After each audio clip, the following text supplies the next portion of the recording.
Morning, everybody. Thank you for joining. We'll begin with Parshas Beha'alotcha, chapter 8, verse 2.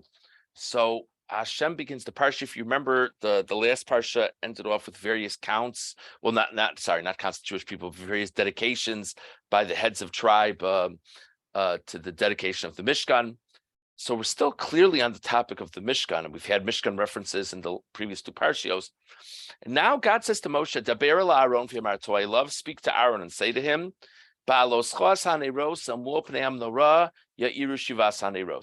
when you light the candles of the menorah, the candles should be pointed inwards towards the face, normally understood as the center of the menorah.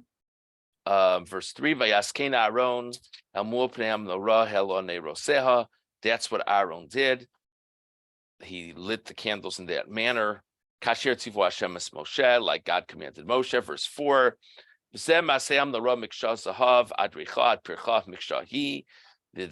menorah was one chiseled piece of gold. That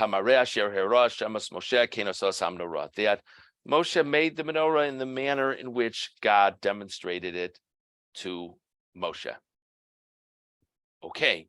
Why? I mean, this seems like vessels of the Mishkan. This seems like it should have been in the parshios in the book of Shmos that dealt with the items of the Mishkan. What is this doing here?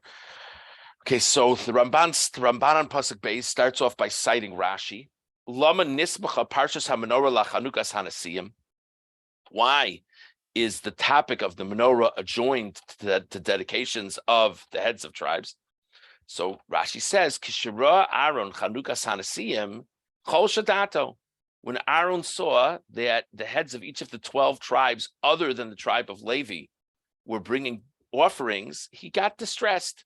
Shelo haya imayim b'chanuka lohu v'lo shifto. He wasn't involved in any way with this dedication of the Mishkan. He wasn't involved. His tribe wasn't represented in these offerings being brought. So God said to Aaron, Chayecha, by your life, Shelcha gedolah mishalohem. Your portion will be greater than theirs.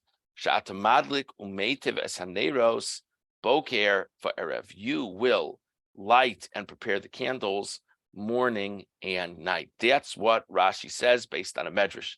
So that the reason the topic of the menorah is juxtaposed to the offerings of the heads of tribes is this was Aaron's consolation prize. He and his tribe were not represented in these offerings. It was distressing. So Hashem said, don't worry, you'll have the mitzvah of menorah. Says the Ramban, what's the special consolation of the lighting of the candles? How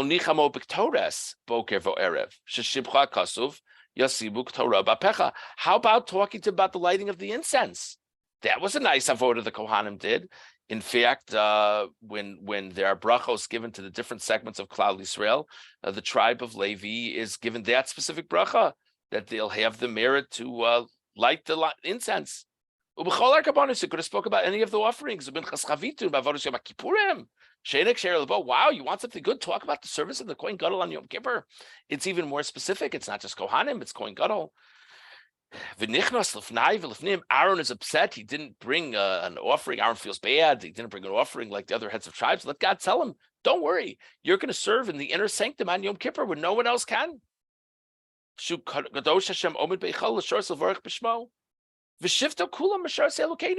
Besides the service of the Kohen Gadol, my gosh, the whole tribe has to do with the service of God. Their role is quite distinctive compared to the other tribes. So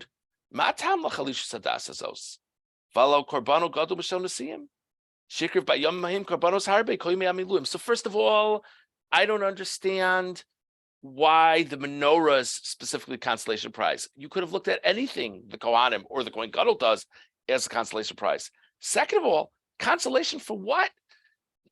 He was involved in all kinds of offerings during the days of dedication of the Mishkan.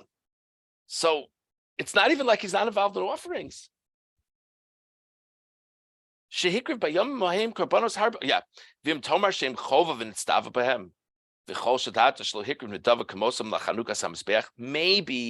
the pshat is as follows. The heads of tribes brought what they brought voluntarily. That's a great feeling.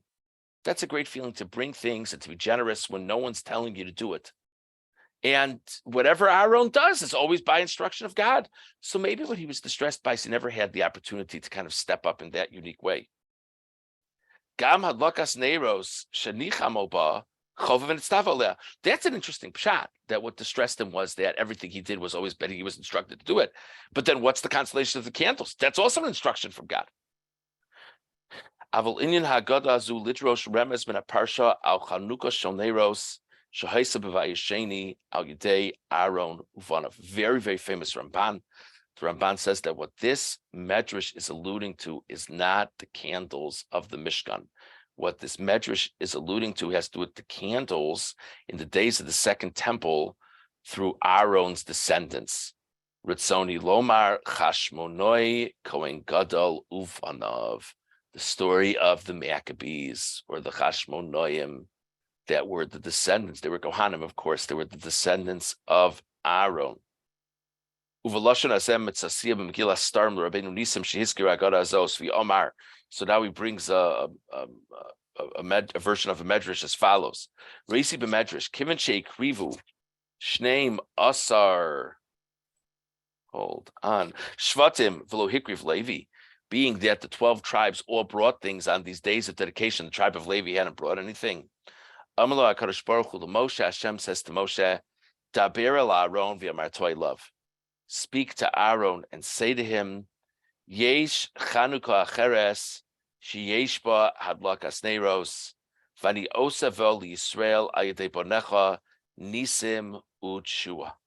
That God says to Moshe, tell Aaron that there's another dedication that involves the lighting of candles. And in that dedication, I will bring great salvation for Klal Yisrael through Aaron's descendants. V'Chanukah shekruya al shemam.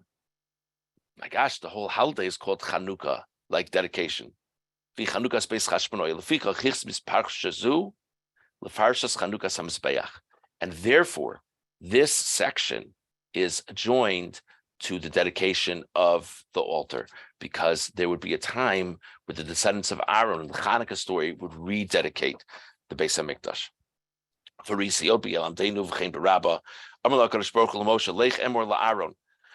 Another version of the Medrash, God says to Moshe, go tell Aaron, Al tisyare, don't be afraid. Ligdola mizos atamuchan. You are set for something even greater than what they've done. HaKorbanos, kozbat shebeis HaMikdash kaim noagin. The korbanos, whenever the Beis HaMikdash exists, there are korbanos, there are sacrifices. If there's not a Beis HaMikdash, there's not sacrifices. Aval haneros liolam el mu pnei hamnorah. But the candles will always be lit. V'chol habrachos shenosati l'chol havarich es bonai einon b'teilim liolam. And the brachos that I give you to share with my children, birchas kohanim, we had it in last week's parsha, they're never nullified. It's a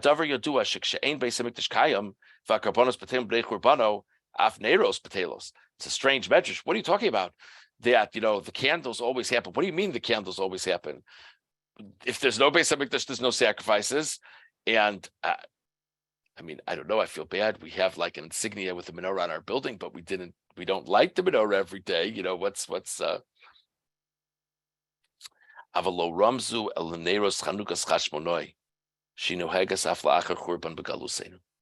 it alludes to the story of the Maccabees that we still mark even after the Beis HaMikdash is destroyed. Not daily, of course, but annually. And by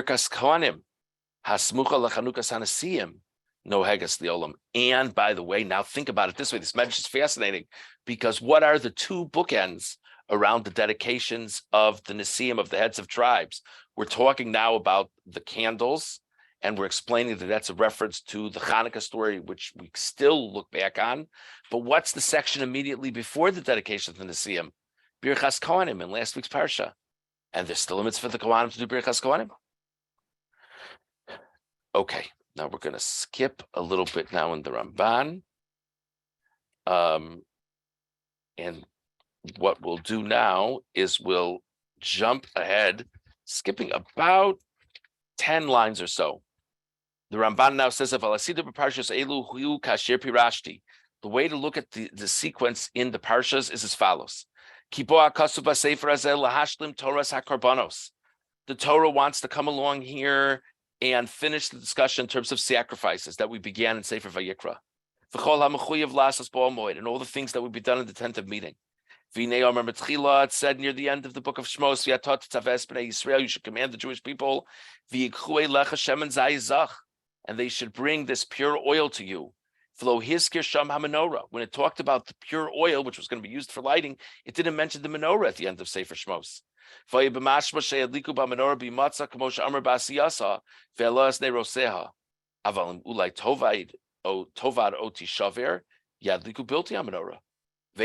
ma'kevas ha'adlaka. Shah-mitzvah lahalos ner tamid liolam.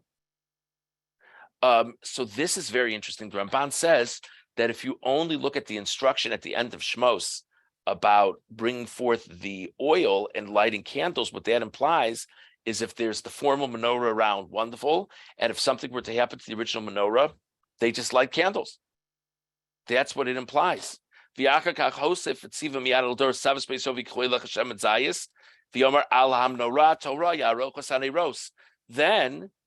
Vayikra, it says that these candles should be lit on the pure menorah. Oh, so it's not just light candles. That the menorah is fundamental to the mitzvah. That the candles lit in the Mishkan may only be lit on a pure menorah. B'kan kasher hishlim lahaskir akamas hamishkan hishlim od kol dinei haneros. So we're kind of doing this piecemeal. We spoke about the oil at the end of Sefer Shmos, and we speak about the fundamental nature of the menorah in Sefer Vayikra. And here in Sefer Bamidbar, we're kind of wrapping up loose ends about the Mishkan. We talk about the positioning of the candles, V'tziva, Shiyushivas haneros kulam dokos ladoros, El Mo Pnei HaMenorah, that the instruction always through the generations with the Beis HaMikdash and Mishkan will be that the candles will be pointed inwards. Kasher Hiskir b'masa HaMenorah v'helas nerosev ve'yirel lever paneha, like it mentions with the menorah. Lo bilti menorah v'lo bilti she'iru kulam lever paneha. So this is just an interesting shot. So we discussed Rashi, which is a little bit difficult to understand the medrash that Rashi cites. It sounds like that specifically the candles of the menorah are this great excitement to Aaron. Then we have the Ramban citing another medrash, which seems to explain the medrash Rashi is citing, which is that it's really about the Hanukkah story, and the Hanukkah story, the heroes of the Hanukkah story are descendants of Aaron. And then finally, he just on a very pshat level just says, well, maybe the reason why it's here is we're just wrapping up various aspects having to do with the care of different aspects of the Mishkan and the Ol Moed. Okay, now in verse 3, it says Aaron did it like Hashem commanded Moshe. There are frequently comments in the Mefarshim. Why does he have to say so-and-so did it, so-and-so did it? I mean, everything they did like they were commanded. There's a Rashi over here in Pasuk Gimel. Rashi says similar things in various places in these parashios. Lahagid shivcha shel Aaron shaloshina. This shows Aaron's praise that he did it exactly as the instructions were given. God willing, we'll see a Ramban who has a different shot on this tomorrow. God willing. Okay.